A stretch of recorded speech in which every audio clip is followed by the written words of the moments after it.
Bonjour ou bonsoir, mesdames, mesdemoiselles et messieurs, fidèles internautes, c'est un plaisir pour moi de vous savoir fidèle à votre émission Droit de savoir. Je suis Christian Perrin, avec moi sur ce plateau, monsieur Modeste Boukadia, qui n'est plus à présenter. Mais pour ceux qui le découvrent, c'est le président du Cercle démocrate et républicain du Congo, le CDRC. Au menu de notre entretien, la situation politique et économique du Congo-Brazzaville. Politique parce qu'il estime qu'il est plus qu'impérieux de préparer, et en urgence d'ailleurs, l'après Denis Sassou Nguesso. Il nous dira le pourquoi. Économique, parce que dans un de ses tweets du 9 juillet 2021, Modeste Boukadia évoquait l'implication, sinon le rôle de Bernard Kouchner et de Dominique Strauss-Kahn dans l'ouverture des comptes dans les paradis fiscaux avec les 14 000 milliards de francs CFA du Fonds de garantie des générations futures. Si le temps nous le permet, nous aborderons également la dette chinoise. Que risque le Congo-Brazzaville ? Bonjour Monsieur Modeste Boukadia et bienvenue à ceux qui viennent de nous rejoindre. Bonjour Monsieur Perrin. Alors, dans une sortie médiatique, une de vos sorties médiatiques, vous évoquez avec insistance, et vous disiez d'ailleurs, ça doit être urgent, de préparer l'après Denis Sassou Nguesso. Est-ce que vous pouvez nous en dire un peu mieux sur le pourquoi? Écoutez, d'abord je voudrais dire ceci, tout un chacun a une santé plus ou moins bonne. Au moment où j'ai en toute connaissance de cause et en toute confiance et connaissance de cause, j'ai dit que M. Sassou avait une santé qui ne lui permettait plus d'assumer les fonctions qu'il s'est attribuées, celle d'être président du Congo à la suite de ce que nous avons connu à partir de sa nomination par la Cour constitutionnelle de manière illégale, puisque logiquement, le scrutin de mars 2021 aurait dû être annulé et pour cause, un des candidats majeurs avait été emporté, selon les dires de M. Sassou, par un ennemi invisible sur la toute dernière ligne droite. La Constitution, sa propre Constitution, dit clairement, dans pareilles circonstances, il est clair que l'élection présidentielle doit être stoppée et annulée, ce qui n'a pas été le cas. Je disais effectivement, au moment où je l'ai annoncé, M. Sassou avait une santé chancelante. Monsieur Boukadia, vous êtes en train de nous dire, au fond, que Denis Sassou Nguesso est malade, c'est cela? J'ai dit ceci et j'assume ce que j'ai dit. Et je reconnais qu'il a bénéficié ou il bénéficie des soins. Et je m'en félicite. Je suis heureux qu'il se porte maintenant bien. Oui, monsieur Boukadia, mais s'il se porte bien, alors pourquoi est-ce que vous demandez que les Congolais préparent déjà l'après Denis Sassou Nguesso? Mais tout simplement, monsieur, si l'on voit les circonstances actuelles, quand on voit l'endettement du pays, quand on voit les retraités qui ne touchent pas leur pension depuis beaucoup de mois, quand on voit des salaires qui ne sont pas virés et qu'il y a eu des retards de paiement de salaire depuis voire jusqu'à 30 mois, il est tout à fait normal pour un homme politique de penser à l'avenir, de telle sorte que nous ne soyons pas surpris. Et surtout, nous ne souhaitons pas arriver à la situation de la Côte d'Ivoire. Cette situation de la mort du président Houphouët-Boigny qui a entraîné des tragédies, dont la mort, l'assassinat du général Robert Guei. Personne ne peut l'ignorer aujourd'hui. Et personne ne peut ignorer que c'est cette situation qui a généré tout ce que nous avons, tout ce que la Côte d'Ivoire a connu, avec le président Gbagbo ainsi que le président Ouattara. Moi, je veux que mon pays, que le Congo, qui appartient à tous les Congolais, ne suivent pas la voie de la Côte d'Ivoire. Voilà ce que je dis. Oui, parce qu'il y a quoi? Qu'est-ce qui se prépare au Congo-Brazzaville? Qu'est-ce que vous redoutez exactement? Ce n'est pas moi qui redoute quelque chose. Vous dites que vous ne voulez pas que le Congo vive l'expérience de la Côte d'Ivoire. Ça veut dire que vous redoutez quelque chose. Vous avez des informations sur quelque chose. Ce que je ne souhaite pas, c'est que le Congo soit mis devant un fait accompli. M. Perrin, quand j'étais candidat en 2009, même jusqu'en 2012, j'avais dit qu'il faut craindre que M. Sassou nous fasse un coup à la traîtrise en nous imposant son fils. Fort heureusement, et c'est là où je suis content de la rédaction de sa constitution de novembre 2015 qu'il a fait adopter à coup de flot de sang. Puisque... Mais pendant que vous abordez déjà cet axe, vous dites que les Congolais doivent se préparer sur l'après Denis Sassou Nguesso. Et il se trouve que beaucoup d'autres Congolais pensent que finalement, il a porté son dévolu sur son fils Christelle, Denis Sassou Nguesso, qui aujourd'hui assume les fonctions du ministre de la coopération internationale, et d'aucuns pensent d'ailleurs que c'est une façon déjà de le préparer pour le succéder. Moi, je ne partage pas ce point de vue, M. Perrin, pour la simple raison, tout Congolais peut assumer les fonctions de ministre, mais selon la constitution de M. Sassou, de novembre 2015, dans son article 66, il est clairement dit que nul ne peut être président de la République s'il n'est congolais d'origine, c'est-à-dire né de père et de mère congolais, et s'il n'est de bonne moralité. Si M. Sassou avait pensé à son fils, il n'aurait pas rédigé cet article-là, parce qu'il sait que son fils n'est pas de bonne moralité et il a une moralité douteuse et il n'est pas recommandable. Pardon? Il est congolais, non? Par son père, il est congolais. Il n'est pas congolais d'origine. Il est congolais, mais il n'est pas congolais d'origine. Pour être congolais d'origine, il faut être né d'un père congolais et d'une mère congolaise. C'est ça ce qu'on appelle congolais d'origine. Sur cet aspect-là, il n'y a pas de débat possible. Et quand on est né d'un père ou d'un parent congolais d'origine, on est aussi congolais d'origine, non? Non, non. Si un des parents... Être né congolais d'origine, c'est être né d'un père issu d'un Congolais et d'une mère issue d'une Congolaise. Enfin, alors, vous nous parlerez donc des affiliations, hein, l'affiliation sur Denis Christelle Sassou Nguesso, peut-être que les Congolais l'ignorent encore. Ben, vous savez très bien que M.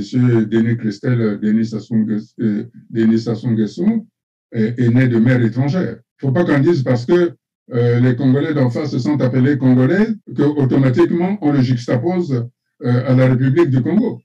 Il faut savoir distinguer la République du Congo et la République démocratique du Congo. Il ne faut pas qu'il y ait une confusion là-dessus. Voilà, c'est à cela dont je fais allusion. Est-ce que c'est une façon d'engager le débat sur comme l'ivoirité, c'est cela? Non, non, non, non, non, monsieur Perrin, je ne veux pas de polémique sur cette question-là. J'ai dit, moi je lis la Constitution du Congo et je rappelle que je n'étais pas d'accord avec cette Constitution-là et que cette Constitution a été faite sur mesure par monsieur Sassou Nguesso lui-même. Cette constitution n'a pas été critiquée.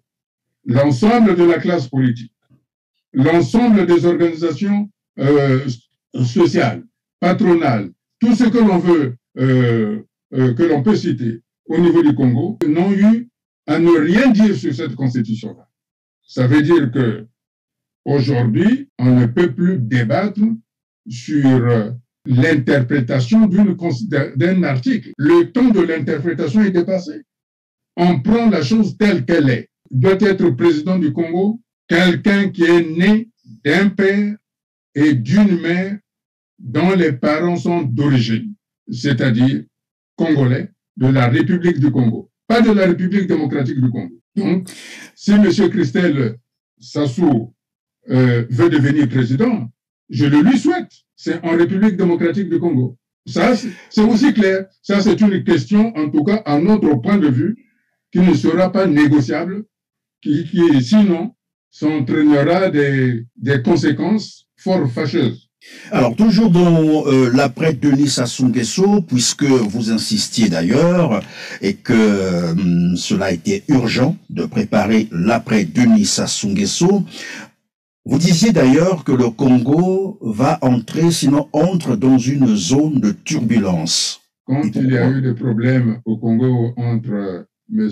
Denis Sassou et M. Frédéric Benzangou, M. Denis Sassou avait appelé tous les cadres du pays de se rassembler pour aller chasser M. Ntoumi dans sa petite forêt de Pôle. C'est lui qui l'avait dit. Et tout le monde s'est réuni pour aller chasser le terroriste Ntoumi.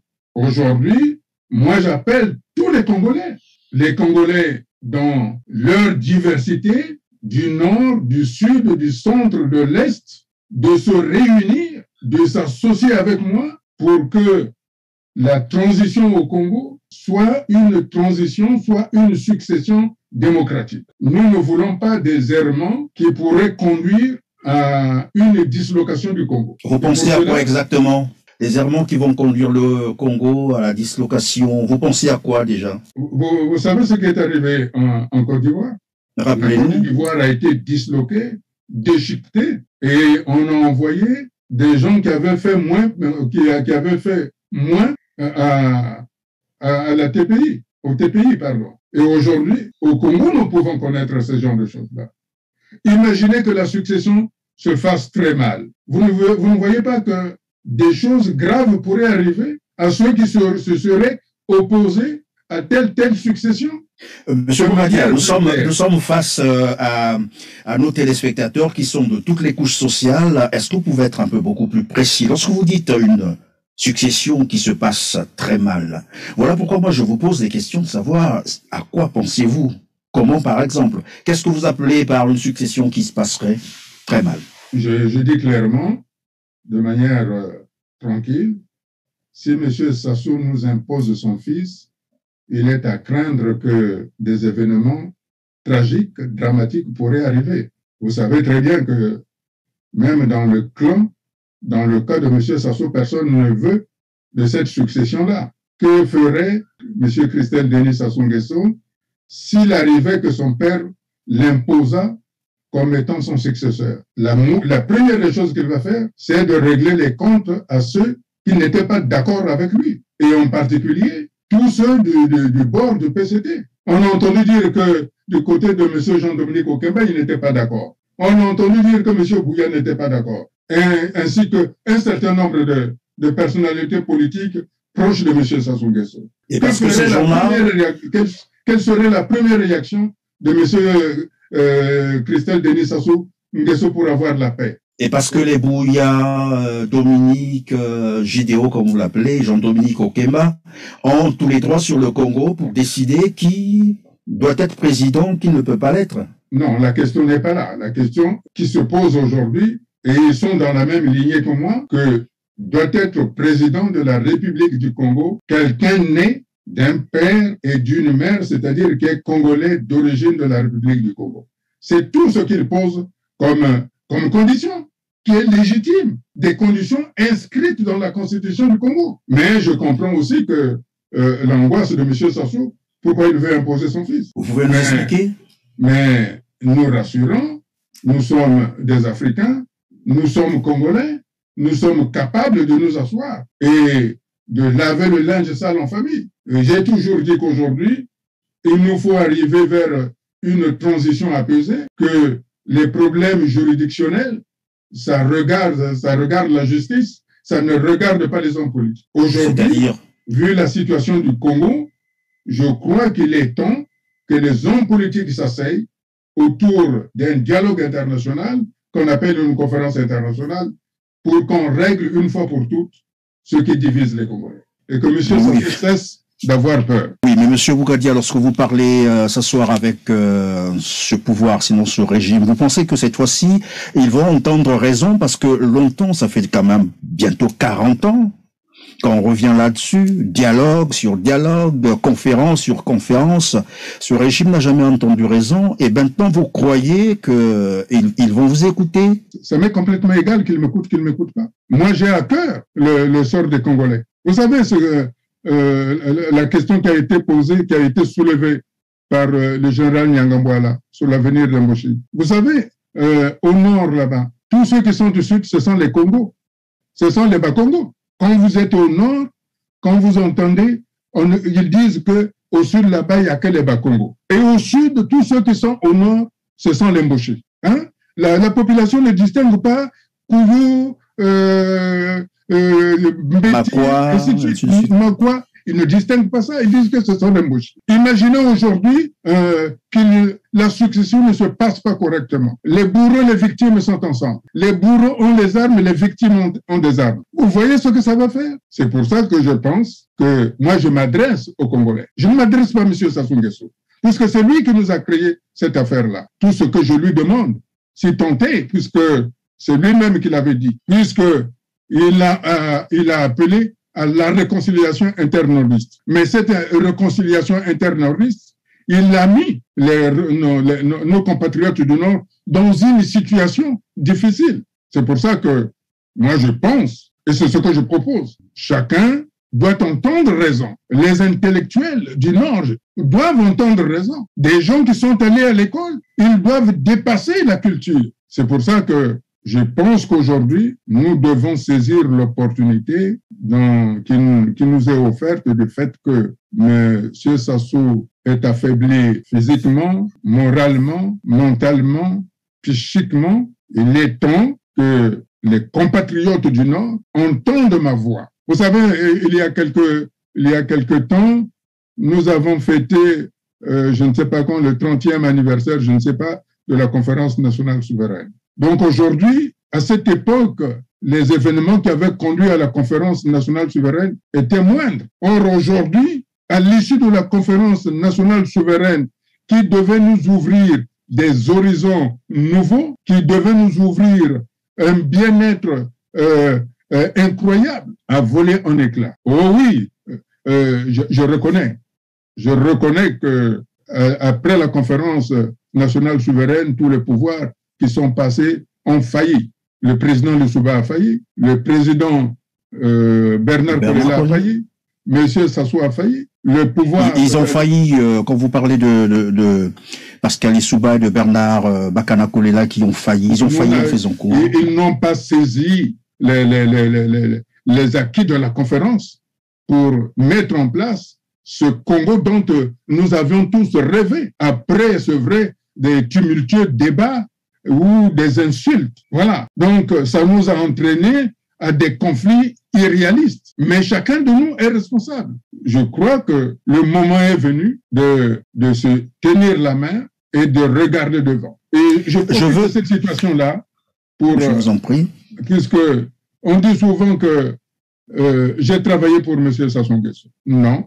De manière claire, je dis que je n'ai jamais été à Oyo. Oui, mais M. Boukadia, pendant que vous dites que vous n'avez jamais été à Oyo, alors que il y a des images qui circulent, il y a une photo où vous figurez d'ailleurs, prise, je crois, à Bila, et juste après le coup d'État de 1997. On vous voit bien dans cette photo.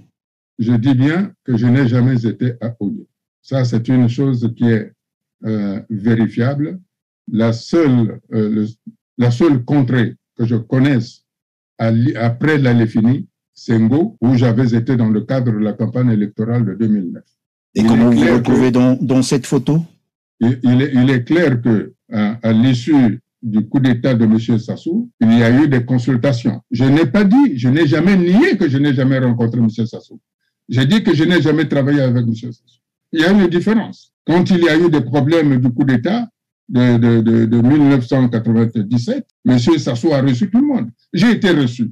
J'ai été même proposé à être ministre d'État des transports, de l'aviation civile et des télécommunications. Je devais même participer au sommet de la francophonie à Hanoï pour aller rencontrer le président Jacques Chirac. Donc j'ai été ministre et j'ai le record. Pendant 3 heures de temps, je suis parti. Voilà. Et qu'est-ce qui se serait passé pour que vous n'assumiez plus vos fonctions pendant longtemps, puisque vous parlez de 3 heures? Écoutez, je suis un homme politique, je ne suis pas tenu... je dis que j'ai été nommé ministre d'État dans le premier gouvernement et je suis parti immédiatement après la promulgation parce que mes vues ne cadraient pas. Et vous aviez démissionné, c'est cela? Oui, j'ai refusé et puis à ma place, on avait nommé M. Mbéry Martin. Mais on lui avait enlevé le titre de ministre d'État, il était devenu ministre de transport des transports et de l'aviation civile. Alors que moi, j'étais ministre d'État des transports, de l'aviation civile et des télécommunications. Ça veut dire tout ce qui concernait toutes les communications. Et pourquoi vous avez décliné donc l'offre alors que certains Congolais pensent que vous êtes parmi ceux qui ont ramené Denis Sassou Nguesso au pouvoir par les armes? Vous savez, monsieur Perrin, ceux qui ont aidé monsieur Sassou ont travaillé avec monsieur Sassou. Si véritablement j'avais travaillé avec monsieur Sassou, je serais là. Mais par contre, je lui avais dit, au cours de l'entretien que j'avais eu avec lui, qui avait duré 7 minutes, pas plus, 7 minutes, montre en main. Je lui avais dit, s'il a besoin de moi pour le Congo, pour construire le Congo, je serai présent. Mais si les intérêts du Congo sont en jeu, je me trouverai en face de lui. C'est ce que je lui avais dit clairement. Et donc vous avez constaté que les intérêts du Congo étaient mis en jeu, c'est cela? Ce n'était pas dans ma logique. Vous savez, moi je suis un libéral. Et quand on commence à réquisitionner la République, je ne m'y retrouve pas. Réquisitionner la République. Il faut être un peu beaucoup plus clair parce que c'est pour l'intérêt de nos téléspectateurs. Quand on commence à prendre la République pour des intérêts personnels, sans pour autant penser au sort des Congolais, je ne suis plus d'accord. Il y a quelqu'un qui est là qui peut le témoigner. C'est par exemple monsieur le colonel Joseph Zambela, à qui M. Sassou avait demandé, mais qui est ce monsieur-là? Il lui avait dit, je connais M. Boukadia. M. Boukadia ne caresse jamais les gens dans le sens du poil.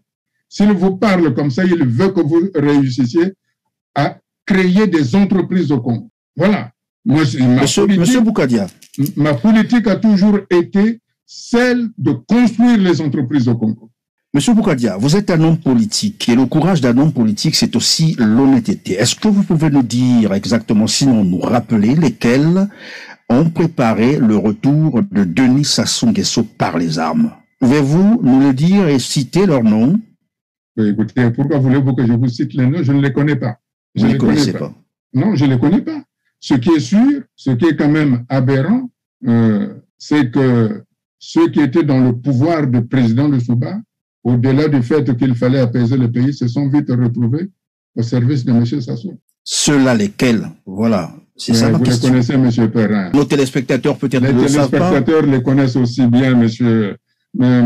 Perrin. Le Congo est un petit village. Le Congo est un petit village. Ce que je sais, c'est qu'aujourd'hui, au-delà de ce qui s'est passé, au-delà des trahisons, au-delà du fait que des engagements n'ont pas été tenus, nous sommes dans un pays en plein suicide et que les générations futures vont nous poser la question: qu'avez-vous fait si ce n'est qu'on va nous chasser, si nous ne trouvons pas une solution? C'est pour cela que j'ai dit tantôt, tout à l'heure, que depuis la conférence nationale souveraine, tous les régimes qui sont passés au Congo ont commis des choses atroces, ont commis des crimes économiques et des crimes de sang qui sont imprescriptibles. Ce qui nous donne cette fois-ci, et j'ai toujours dit qu'il y a la décision politique et la décision judiciaire.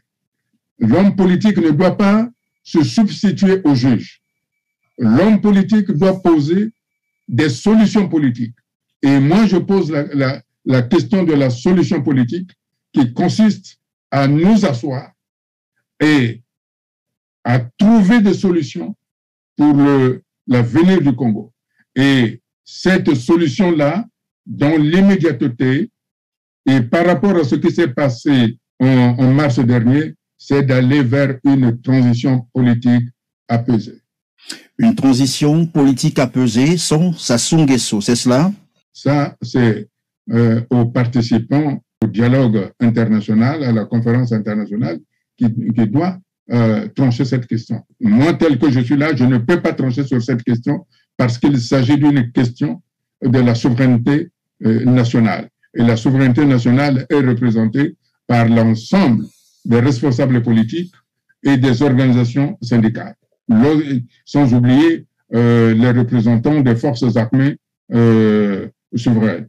C'est à partir de ce moment-là que nous allons prendre cette décision si la transition politique apaisée doit inclure ou doit exclure M. Sassou. Quoi qu'il en soit, M. Sassou doit être présent à cette conférence-là parce que c'est lui qui détient la clé de la paix au Congo. Monsieur Bougadia, un homme politique, c'est celui qui est informé parce que cela lui permettra, bien entendu, d'anticiper les choses. Je veux revenir sur l'état de santé de Denis Sassou Nguesso, de toute façon, qui ne devait pas être un tabou, ça ne doit pas être un secret, parce que de toute façon, il est pris en charge par l'argent du contribuable congolais. Et le Congolais devrait savoir, évidemment, tout ce qui se passe autour de Denis Sassou Nguesso.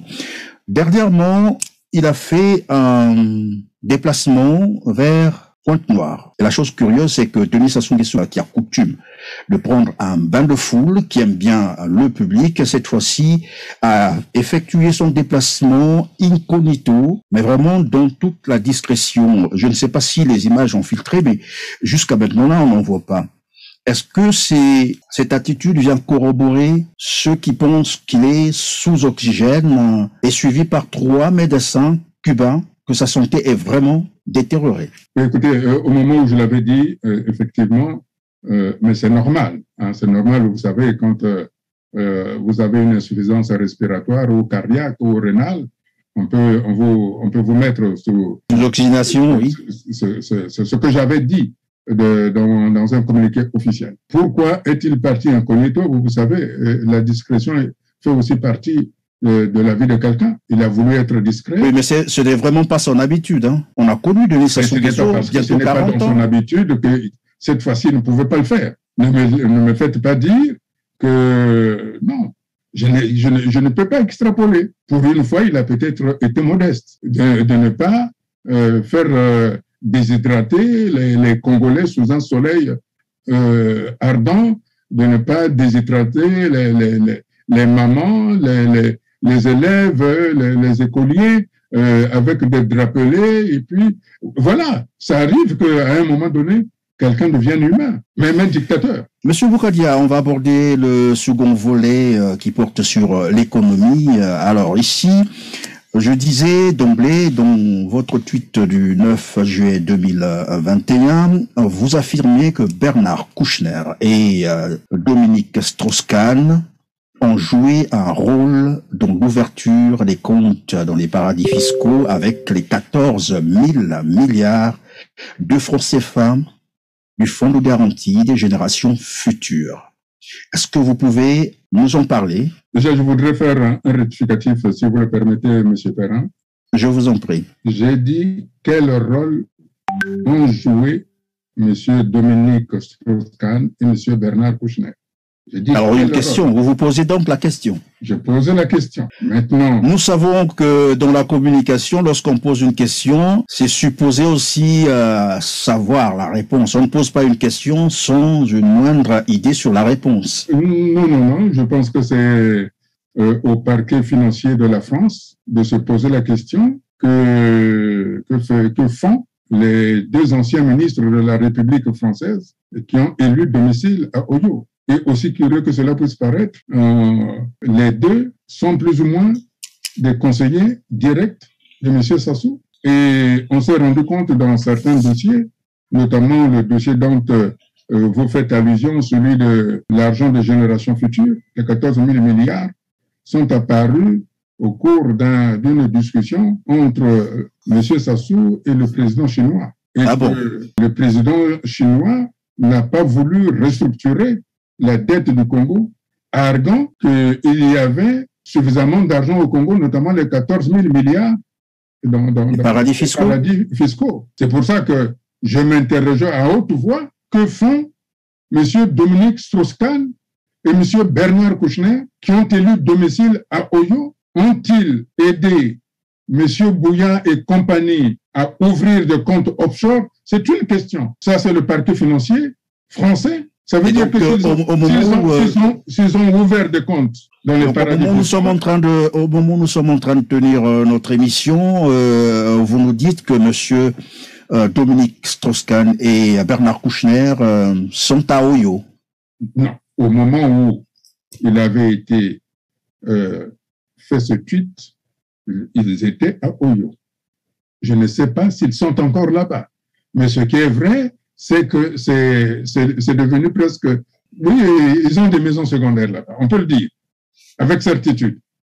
Avec certitude. Alors, monsieur Boukadia, puisqu'on parle de 14 000 milliards qui se sont volatilisés comme ça, mais il y a également 6 ministres qui sont encore en fonction aujourd'hui. Il s'agit bien entendu de Denis Christelle Sassou Nguesso, Jean-Jacques Bouillard, Rodolphe Adada, Gilbert Ondongo. On cite également Lucien Ebata et puis Jean-Bruno Itoa qui, à eux seuls, détiennent plus de 5 000 milliards de francs CFA dans leurs comptes, dans les paradis fiscaux. Ajoutez à cela les 14 000 milliards, nous sommes là pratiquement à 20 000 milliards de francs CFA. L'argent du Congo qui se trouverait dans les paradis fiscaux. Est-ce qu'il y a une possibilité de ramener cet argent au Congo-Brazzaville? Donc ça veut dire qu'en réalité, le Congo ne doit pas être endetté. C'est ça ce que vous êtes en train de me dire. Que le Congo est suffisamment riche aujourd'hui. Donc je ne comprends pas pourquoi M. Denis Sassou Nguesso est allé s'endetter à la Chine pour faire fonctionner la maison Congo, alors qu'il y a de l'argent. C'est ça la question, la réflexion qui me vient à l'instant. Ça veut dire que l'argent du Congo sert à alimenter le clan Sassou et on va aller s'endetter de telle sorte que cet endettement-là, on va pleurnicher à la Banque mondiale, au Fonds monétaire international, et que le Fonds monétaire international paye l'endettement du Congo pour qu'eux, ils continuent d'utiliser l'argent, la richesse du Congo. C'est ça ce que vous dites. Je pense que tant que cet argent est dans les paradis fiscaux, aujourd'hui, il y a des mécanismes qui permettent de remonter. De rapatrier cet argent. Pour rapatrier. Aujourd'hui, il y a des banques, par exemple, que nous avons consultées, qui sont prêts, lorsque la transition politique se fera, de rapatrier cet argent-là. Voilà. Et donc, il faut craindre que ces comptes soient déplacés avant que la transition arrive. Vous savez, la technologie aujourd'hui, on sait par où l'argent circule. La dernière fois, je pense que vous avez dû entendre, lorsque j'ai été interrogé par un de vos confrères, j'ai dit que si le caïman vous attrape une jambe, ça veut dire qu'il y a eu conciliabule entre le caïman et l'eau. Ça veut dire qu'aujourd'hui, vous pouvez déplacer l'argent où vous voulez, on sait que vous déplacez l'argent. Et aujourd'hui, on sait, pour des gens qui n'ont jamais travaillé, parce qu'au Congo, tous ceux qui ont de l'argent n'ont jamais eu de fiche de paye. Ils se sont servis sur le dos de la bête, cet argent, parce qu'aujourd'hui, les banques ne veulent plus avoir l'étiquette de l'argent sale.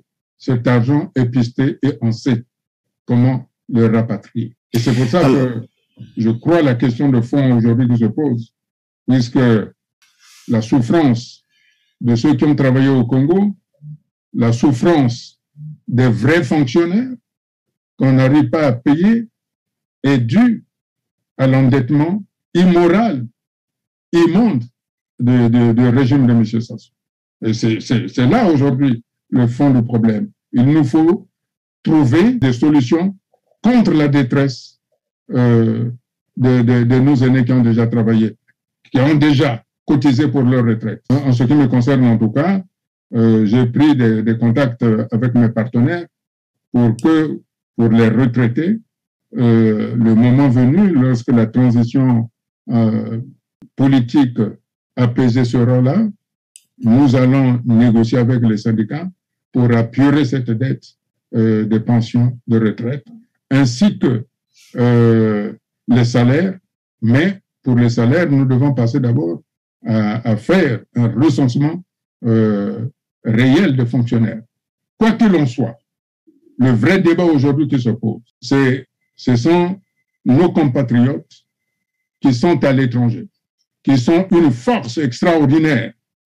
Et ce sont eux les moteurs du développement du Congo. C'est pour ça que je propose la désimmigration de nos compatriotes, c'est-à-dire ramener au Congo, ramener en Afrique les Congolais qui doivent bénéficier d'un environnement similaire à l'environnement des pays d'accueil où ils sont en exil.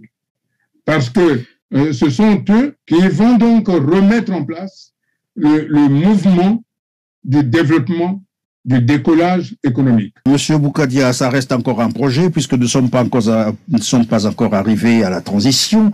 Je vais revenir sur la dette chinoise. Dernièrement, Denis Sassou Nguesso s'est entretenu avec Xi Jinping, le président chinois, sur, bien sûr, la restructuration de la dette. Et à travers les médias congolais, on a semblé nous dire que finalement, ils ont eu quand même gain de cause. Mais alors que tout à l'heure, vous étiez en train de nous dire, finalement, les 14 000 milliards ont pesé de sorte que le président chinois renvoie le Congo. Que risque le Congo finalement sur cette dette? Surtout que toutes nos ressources naturelles ont été gagées. Si on ne trouve pas de solution entre le Congo et la Chine, que risque le Congo? D'abord, je voudrais vous dire ceci, M. Perrin, c'est pas un projet en l'air, ce que je venais de dire.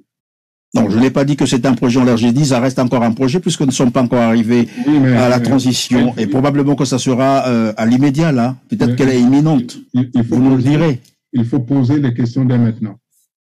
Aujourd'hui, il faudrait que même vous-même, vous commencez à vous projeter que demain, vous devez rentrer au Congo. Il faudrait que vous soyez dans des conditions optimales, voire similaires par rapport aux conditions dans lesquelles vous êtes. Et c'est ça ce qui va vous donner la force et l'énergie d'apporter l'expérience que vous avez acquise à l'extérieur. Et en même temps, moi, je pose une question de fond, permettez-moi, je pose une question de fond à l'Occident qui bâtit aujourd'hui l'enjeu sur l'immigration. Je dis, l'immigration, ils veulent choisir leur propre immigration, l'immigration intelligente. Et moi, je dis, quelle que soit l'immigration, elle est essentielle pour l'Afrique. Et que j'appelle les présidents africains, et M. Sassou en premier, d'organiser un colloque de la désimmigration occidentale. Comme ça, les expertises acquises par la diaspora puissent être au service du pays. Voilà la grande révolution aujourd'hui. Et enfin, vous me posez la question sur la dette chinoise. Vous savez, j'ai donné une interview, j'ai dit que le Congo, ce n'est pas M. Sassou. M. Sassou n'est pas le Congo. Et j'ai demandé à la Chine de ne pas confondre le Congo avec M. Sassou ou son clan. Oui, mais le Congo leur doit quand même près de 1300 milliards, hein, c'est beaucoup d'argent. Non, c'est M. Sassou et son clan qui lui doit ça. Parce que cet argent, c'est vous qui venez de me dire que l'argent du Congo se trouve dans 10 comptes. Des paradis fiscaux. Appartenant à 10 ou 15 Congolais. Ça, c'est l'argent du Congo. Ça, c'est l'argent du Congo.